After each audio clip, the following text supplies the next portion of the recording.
मैं तीन चीजें बोलना चाहता हूं। पहली चीज बोलने नहीं दे रहे हैं, मोदी जी घबराए हुए हैं। आपने देखा जो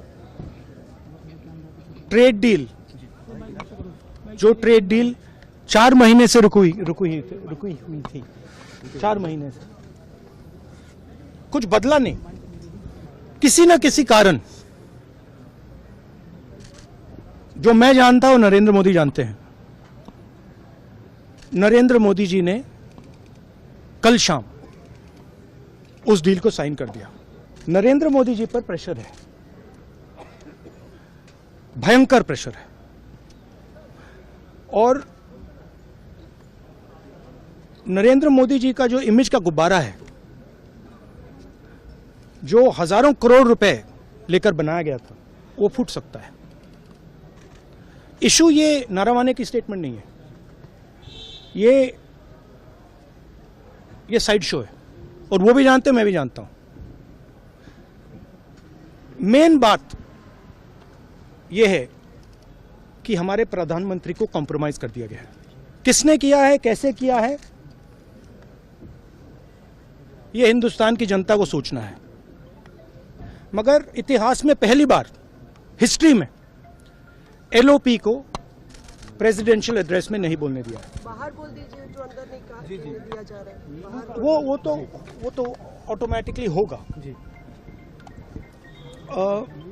बट ये आप समझिए, और हिंदुस्तान के जो किसान हैं, आप सब समझिए कि इस ट्रेड डील में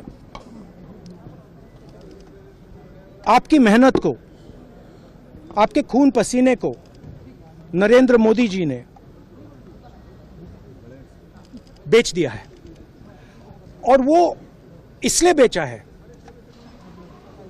क्योंकि ये कॉम्प्रोमाइज्ड है। सिर्फ आपको नहीं बेचा है, देश को बेचा है। इसलिए मुझे वहां नहीं बोलने देना है। नरेंद्र मोदी जी डरे हुए हैं क्योंकि जिन लोगों ने उनकी इमेज बनाई है, वो अब उस इमेज को फोड़ने लगे हैं। एक अदानी जी पर केस है यूनाइटेड स्टेट्स में। वो अदानी जी को टारगेट नहीं कर रहा है, वो नरेंद्र मोदी के फाइनेंशियल स्ट्रक्चर को टारगेट कर रहा है। एक वो है। दूसरा है एप्स्टाइन फाइल्स।